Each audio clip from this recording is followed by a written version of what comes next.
Kia ora, and welcome to From the Ground Up. I'm your host, Harana Tangiora, and I'm a lecturer and a PhD student here at Lincoln University. This podcast is all about the fantastic research being undertaken by our postgraduate students and the real-world impact this has. In each episode, we'll sit down with brilliant minds to uncover fresh ideas, share inspiring research stories, and explore their student journey. Today, I'm chatting with master's student Heidi Allan, who's all about beetles, biodiversity, and the canopy layer of our forests. From drone trap setups to coding her own climate sensors, she's taking a creative approach to uncover how beetles differ between the forest floor and the treetops. She's also a wildlife hospital volunteer, a line dancer, and loves getting outdoors, so there's plenty to get into. Welcome to the podcast, Heidi. It's great to have you with us. Thanks, it's great to be here. Awesome. So do you want to start by telling us a bit about yourself and what you're studying here at Lincoln? Yeah, so I grew up in Japan, the US, and New Zealand, and I always felt like New Zealand was home. But when I lived in the US, I volunteered at a nature centre and really loved working with wildlife. So I thought that I'd come back to New Zealand to study wildlife, and I'm studying a Masters of Conservation and Ecology, continuing on from my Bachelor's of Conservation and Ecology at Lincoln. Wonderful. So you're a repeater. You're back for more. Yes. Great. And so you've spoken a little bit about being introduced to wildlife during your time in the United States. Yep. Was there anything in particular that happened that made you want to pursue this research within that, or just the field in general was really exciting? Well, I volunteered at a nature centre, and through that role I worked in wildlife rehabilitation. So we took in injured and orphaned wildlife and then released them when they were ready, and I really just loved working with all of the wildlife, and so I thought I'd continue doing wildlife work here in New Zealand. And in New Zealand, we've got some pretty awesome bird species. So originally I thought I'd be working with birds. Oh, well, we're lucky to have you on the job then, it sounds like. Yeah. And so we've got a bit of choice across New Zealand in terms of research, postgraduate studies. What made you choose Lincoln University? So originally when I was looking at coming back to New Zealand, I thought I wanted to study conservation, and I looked into all the programs, and I actually was tossing up between AUT and Lincoln because they're both kind of small conservation programs, but I didn't want to live in Auckland. I thought a more rural university would be better suited to me, so I decided to study at Lincoln. Great. And following on from what you're saying there about Lincoln being rural and a bit smaller, out in the open, what does this place mean for your research because of that?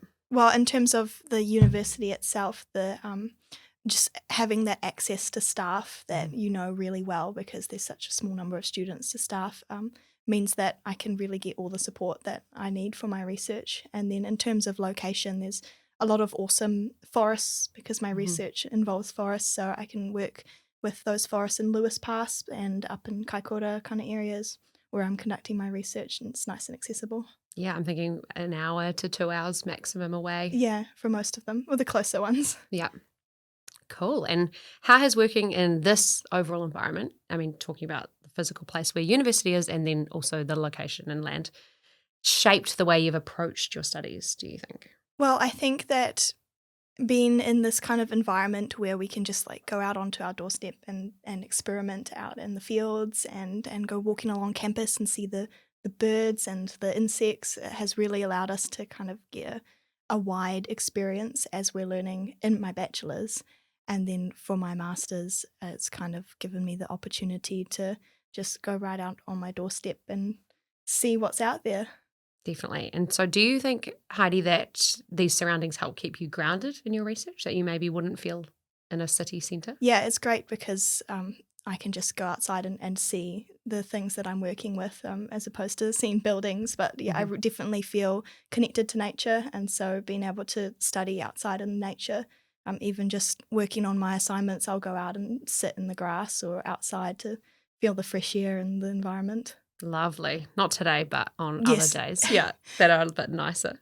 Yeah. Cool. Well, thank you for giving us an overview, I guess, on how you came to your studies and how you came to Lincoln. Keen to drill down into your studies a little bit more, if that's all right. What is the core research problem that you're hoping to solve? So I'm looking at beetles in the tree canopy. And there's really been very little research on our tree canopies here on Earth. We've spent a lot more effort even just putting people on the moon than we have looking at our tree canopies. So I'm looking to find out whether the beetles that we have in our canopies are different to the beetles at ground level. Cool. And that's important because we don't really know what's there. Yeah, no, sounds really interesting. Can't wait to sort of see how this progresses for you. And who do you hope will benefit the most from your work? 'Cause this can obviously be more than one person. I think my work will kind of guide monitoring practices. So that will benefit those organisations like DOC that want to conserve species, because we'll be able to find those species that are threatened in the canopy and understand how they might be affected by problems like climate and pollution. But it will also provide benefits to the forestry industry and even other industries that border the forests, because then if we can monitor their impacts, it will give us a better understanding of how those practices are impacting the forest and how they can improve. Great. And why do you think that it is that we've done more research, on the moon, like you say, than on our forests? Well, up until recently, there wasn't really a lot of access to the tree canopies. Okay. People would have to climb, and not a lot of people are into climbing 20 metres up into the forest. But I think in terms of the moon, that's just very novel, like, outer space. And I think the tree canopy gets overlooked as, it's the forest, but it's actually pretty awesome up there. Absolutely. And in terms of deforestation and all these things that have happened, Yes, over the last 100 plus years, they're probably pretty important to protect what we have. definitely. Cool. And the beetles within them. How fascinating. And have you seen, what types of forests are you working with at the moment? I'm working in red beech forest, Okay. or beech forest that has some red beech in it. Okay. And this is in Lewis Pass and Arthur's Pass, general areas. Across from Kaikoura to Punakaiki. Okay. So Lewis Pass and then West Coast and Kaikoura area. And so when it comes to data collection, do you do Yep. this all by yourself, or do you have others that you bring along? I usually bring other people with me because it's not seen as a good idea to be doing work in the forest alone. But I bring some friends along, and we always have a good time on our trips, and they come with me to keep me company and do some of the driving as well. It's lots of fun. And research, data collection is really fun. It is, yeah. It's so cool that you can share it with friends as well. Is it too early to ask if you've seen any beetle differentiation yet? My preliminary study last year showed that there was a difference, but the medium and the top height weren't different, but I only went to 15 metres. And the ground level was different. So there was more types of beetles and just overall more numbers of beetles at the ground level. Okay. And in terms of, say, Kaikoura versus Punakaiki, are there any coastal differences versus inland? We expect that there will be differences as you go across a country due to the different rainfall and climate. So we think that there'll probably be more differentiation in the higher rainfall environments and less in the dry areas. So when you say expect, we're just going to have to keep in touch with your research to find out for sure? Yes, we'll see in a year. Sounds good. And now, Heidi, what impact are you hoping that your findings might have on the wider, New Zealand community here? Not everyone will be working in DOC or MPI or anything like that. But how do you hope that others, everyday people, I suppose, could benefit? That's a really good question. I think everyday people can benefit from knowing what's in their environment, because then they can feel connected to that nature. And if you don't know what's there, you can't fight for it. And so if everyday people see, look, there's this beautiful like yellow and black beetle in our canopy, they can just give them an understanding of what's around them. Yeah, no, I really, really love that. And you can't, care so much about things that you can't see. Yes. But you're helping to help people see Yeah. those things. Great. And do you see this research being of international relevance at all? I definitely think so. There's been some canopy research in tropical forests, but there's been a lot less in temperate forests. So I think this will allow us to kind of set the stage for, look, temperate forests are important too, and their canopies also need the study. So we can then work with other countries that have temperate forests and compare our results and discuss with them whether they've got the same kind of trends. So you wouldn't expect to see similar findings between tropical and temperate in your area? No, I don't expect so. Yeah, the tropical forests have a lot more differences between the ground level and the canopy of their forests in terms of the structure and the climate. And so I expect that there'll be differences in how the beetles are distributed. Interesting. And then thinking about other temperate forest countries, what are the countries that would be the most, interest for you to do research with? You obviously lived in the United States. Yes. But are there others? Well, I'm personally quite keen to do research in Japan Great. because I lived there and I feel a bit of a connection to Japan, but also because they've got some pretty awesome beetle species over there that would be very cool to work with. Absolutely. Maybe the PhD, eh? Yeah, maybe. Cool. Thank you for that. And are you seeing, I guess, a strong connection between all of these challenges that we're grappling with locally versus the challenges that we see happening globally as well in terms of environmental impacts? Yeah, there's definitely connections. Mm. One of the big things that we're looking at with my research is how climate change is affecting the beetles. And so that's something that's affecting everyone all over the world. Yep. And if we can see how climate change will affect our species here, Mm-hmm. it will definitely have an impact on how other countries might be able to assess the Mm-hmm. impacts of climate change for them. Do you feel like we are leading the way here in terms of New Zealand's research, or are we, I guess, lagging behind?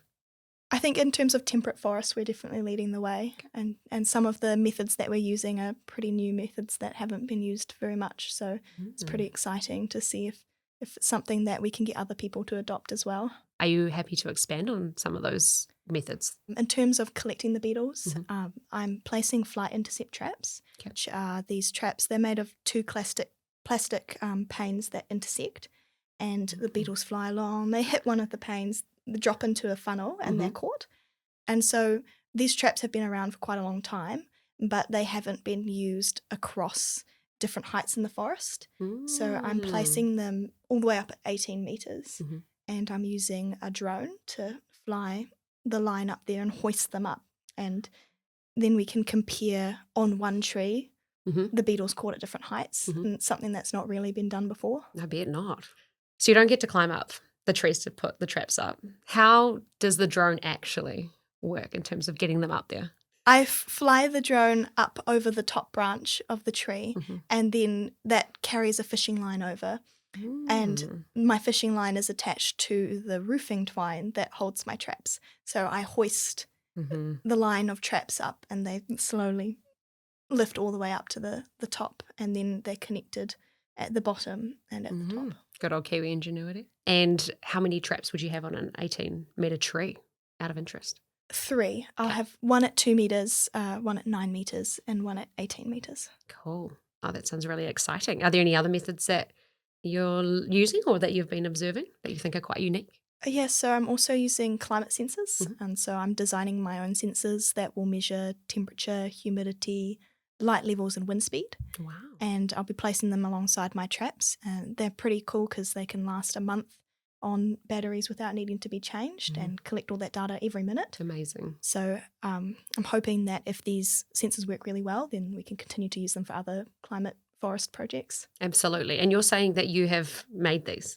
Well, I'm working on it, prototyping at the moment. Incredible. And is that as part of your master's study, you've been empowered to do that? Yes, so I'm working with Tate Communications because I am a Tate scholar, and so part of my project involves that technology element, and they're helping me do that.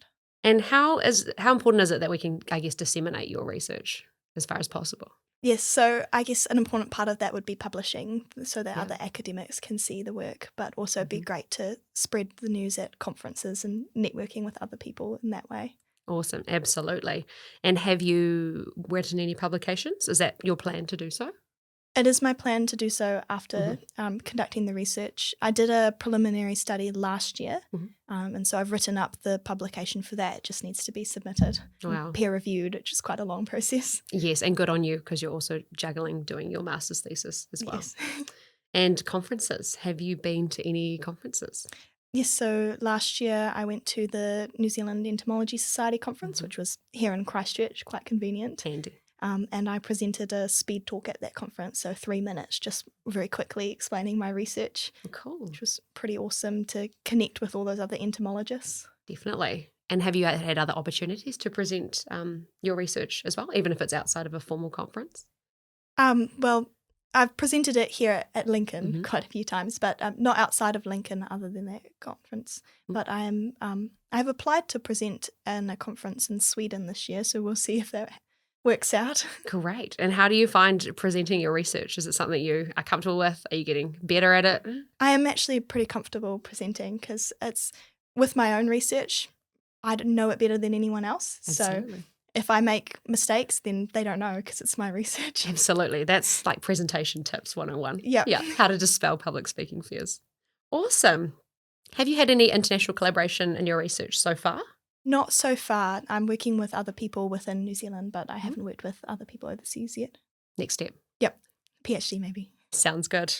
So I guess thinking back on how you've progressed your masters so far in terms of reflecting, what has been the most surprising or rewarding part of the journey?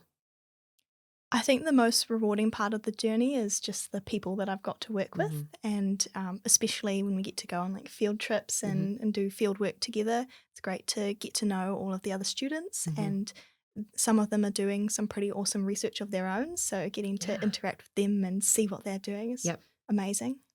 So in terms of postgraduate study here at Lincoln, you mentioned you have a great supervisory team. This is your second program here. Yep. Have you found that the support mechanisms in place around your learning and research have been really good? Yeah, so this year I found that there's been some support services available for postgrads that I never knew when I was in my undergrad. So I recently went to a writing retreat. It was 2 days where they just shut us in a room and give us time to work, but then they also feed us. And then there's some like mental health and stretching stuff. So it was really great to be productive and get some of those study skills that I can then use throughout the rest of my studies. Yeah, probably the idea of being shut in a room for 2 days is a nightmare for some, but for researchers, it's actually quite nice. Get work done. Absolutely. And we've already teased PhD a couple of times, but I will ask you formally, what do you hope to do after completing your master's, Heidi? I am planning to do a PhD. Nice. I'm planning to continue my canopy work. I haven't yet decided whether that will be continuing what I'm doing now here at Lincoln or going overseas and exploring different canopy horizons. Potentially both? Yeah, could be a joint venture between Lincoln and another uni. Exactly. I think that's a great idea. Cool. And thinking about your future, and so say you complete your master's, you get your PhD, then after that, how do you see yourself contributing to long-term change in your field? So I'm quite interested in environmental education. And so I think once I've completed my PhD and kind of got settled into a role as an expert in the canopy, I'd really love to share that knowledge, both with scientific communities through conferences and interacting with others, but also I really like working with children. So I'd love to do environmental education with some primary school or preschool groups as well. You sound like the great person for the job, to be honest. Thanks. And if someone was thinking about doing postgrad study here at Lincoln as well, what advice would you give to them based on your time here? I think the two most important things would probably be find supervisors you like and you can work with, and find a project that you love. Because if you're going to work on it for a couple of years or 3, then you really want it to be something that you're so passionate about that you can continue to work on it and go, oh, this is awesome for all of those years. Yep. And supervisors, it's just great to have people that can support you and that you can work with well and communicate together. That's very sage advice. Have you had awesome supervisors? I do. Yeah, my supervisors are pretty cool. Wonderful. Now, what do you do outside of your master's? Outside of my master's, I do quite a few things. Quite busy, but I volunteer at the South Island Wildlife Hospital, which is pretty amazing because we get to work with lots of New Zealand species. So we work with kiwi and kea and then more common things like gulls, which are quite crazy. And I really like doing that. I've been doing that for quite a few years. And then I also do bouldering, because my cousins are really into it, so they dragged me into it as well. Great. And the Lincoln Uni has a great bouldering gym. Cool. We have it all here. Yeah. And what kind of work, what would a weekend or a volunteer stint at the South Island Wildlife Hospital look like? So usually I go in and depending on how many other volunteers are there, I might be doing some like cleaning of enclosures and prepping animal food, or if the other volunteers are newer, then I'll be training them, or sometimes assisting the vet with medical things. So my very first day I showed up, I assisted with the surgery on a penguin's foot, which was quite exciting and a little bit too bloody for me. You've picked the right sort of research path for you. Yes. Based on that. Cool. And do you think if you hadn't have had that experience in the US in your younger years that you may not be doing all the work that you're doing now? Or do you think it was inevitable that you would come around to it? It's a really good question. I think it was working at the nature centre that really drove me to work with wildlife. So I've always liked the environment, and I probably would have gone into some environmental field, but working with wildlife really came from that experience of doing wildlife rehabilitation and also the education. I did a preschool environmental program there, and so that really developed my love of working with kids and teaching them about our awesome environment. So Heidi, what is the one thing you want people to take away about your research from our chat today? I think I want them to take away that we have beetles in our canopy and that they're awesome. And they should get excited that we should learn what's up there. And it's a whole new thing to discover. Absolutely. You've taught everyone who's at least listening to our episode today that that's the case. You've taught me as well. So I appreciate that. Now, how could others, if they are listening and they're interested, get involved and support the work that you're doing? People can probably get involved through their local organisations. Like we've got local branches of the Entomology Society, so if they're interested in insects, then they can do that. In terms of canopy research, that'd probably be a bit more niche, but if you reach out to people at Lincoln, or even there's some people at UC that do canopy research, so you can get in touch with different scientists. Yeah. Well, I'm happy for people to reach out to me via my email, so that would be heidi.allan@lincolnuni.ac.nz, and I'm happy to answer any questions people have or get them involved. Great. Awesome. And this is a hard question, so I apologise. It's okay. If you could sum up your research journey in one sentence, what would it be? Discovering the canopy through working with awesome people.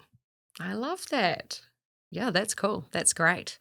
It definitely sounds like, from what we've talked about today as well, that is a nice way to put a bow on, I guess summarize our conversation. So Thank you. 2 fun questions to round us out. Yep.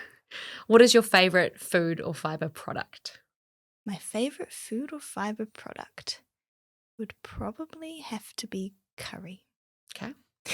Do you want to elaborate for us? Well, I really like Japanese curry. It's my favourite food, and it's really easy to make. And so it's my go-to, like, I don't have time to make dinner, so I'm just going to chuck on some Japanese curry. It's delicious. I mean, you are busy with your masters and all of your volunteer work, so it makes sense that it would be a time-sensitive meal. Yep. Great. And final question, if you had $1 million of research funding, how would you spend it? I think I would probably build a team so that I could expand my research to have more sites and more different forest types, and then having a team so that we can identify all of the beetles and go deeper into the knowledge, because with the funding I have and the time I have in a master's, I'll be able to identify some of those species, but there'll be other things I collect, like flies, that will just be completely ignored because they're not part of my question. True. So it'd be really great to utilise those other species that we're catching.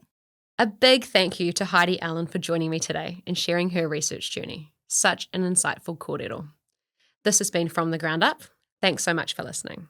If you enjoyed today's episode and want to hear more about our postgraduate research, as well as the people behind it, don't forget to rate, subscribe, and share this podcast with your friends.